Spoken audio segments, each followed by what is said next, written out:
দেয়ালটির দিকে ভালো করে লক্ষ্য করুন। এখানে যাদের ছবি দেখছেন তারা সবাই আওয়ামী লীগের বিভিন্ন অঙ্গ সংগঠনের নেতাকর্মী। তাদের আরও একটা পরিচয় আছে, আর সেটা হলো এরা কারওয়ান বাজারের চাঁদাবাজ। পোস্টারে লেখা ধরিয়ে দিন। এরা কারওয়ান বাজারের ভিতরে এই যে 16-17 বছর এরা লুটপাট করছে, জুলুম করছে, চাঁদাবাজি করছে স্বরাষ্ট্রমন্ত্রীর নির্দেশে।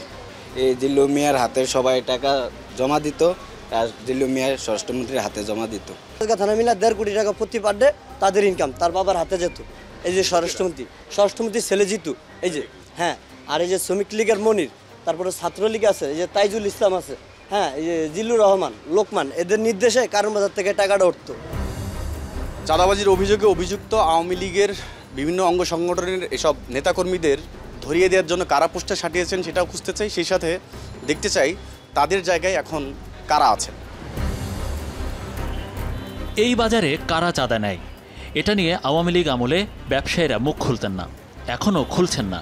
সেই একই আতঙ্ক, মুখ খুললেই বিপদ, ব্যবসা বন্ধ হয়ে যাবে তাদের। তারপরও ব্যবসায়ীদের মুখ থেকে কথা বের করার চেষ্টা। চাঁদাবাজির পরিস্থিতি ভালো হয়েছে নাকি? দর্পণতাই বলতে মানে খুবই উৎপাত ছিল, কিন্তু ইদানিং এই উৎপাতটা আমার একটু কম। চাঁদা দিতে হচ্ছে না এরকম হয়েছে? সিস্টেমে আছে ছাত্র দল, মূল দল, এই বিভিন্ন দলের সংগঠনের লোকজন। আগে হচ্ছে আপনার যে আওয়ামী লীগের কিছু লোকজন ছিল, ওনারা হচ্ছে চাঁদাবাজি করতো। এখন মাঝখানে কিছুদিন বন্ধ ছিল, এখন আর কি ফাঁক ফুকরে আইসে আর কি বিএনপির লোকজন কিছু আর কি চাঁদাবাজি করে নিয়ে যায়।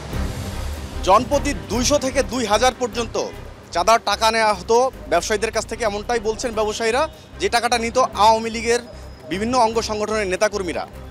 তো সেই হিসাবে প্রতি মাসে চাঁদা উঠত প্রায় 45 কোটি টাকা, বাৎসরিক হিসাবে সেটা দাঁড়ায় 540 কোটি টাকা শুধুমাত্র কারওয়ান বাজারের এই অংশটুকু থেকে।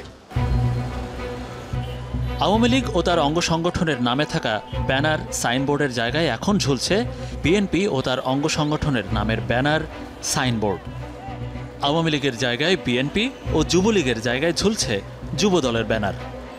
দেখা গেল শ্রমিক লীগের জায়গায় টাঙানো হয়েছে শ্রমিক দলের নতুন নতুন ব্যানার, সাইনবোর্ড।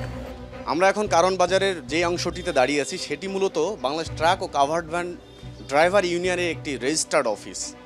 কিন্তু 5 আগস্টের আগে আওয়ামী লীগ এবং তার অঙ্গ সংগঠনের নেতাকর্মীরা এখানে বসে, বলা হচ্ছে এখানে যারা আছেন তারা বলছেন যে তারা এখানে বসে চাঁদাবাজি সহ অন্যান্য অপকর্মগুলো করতেন, কিন্তু 5 আগস্টের পরে তাদের আর কাউকে খুঁজে পাওয়া যাচ্ছে না। এ ব্যাপারে স্থানীয় ব্যবসায়ীরা কি কিছু জানেন? এটা আগে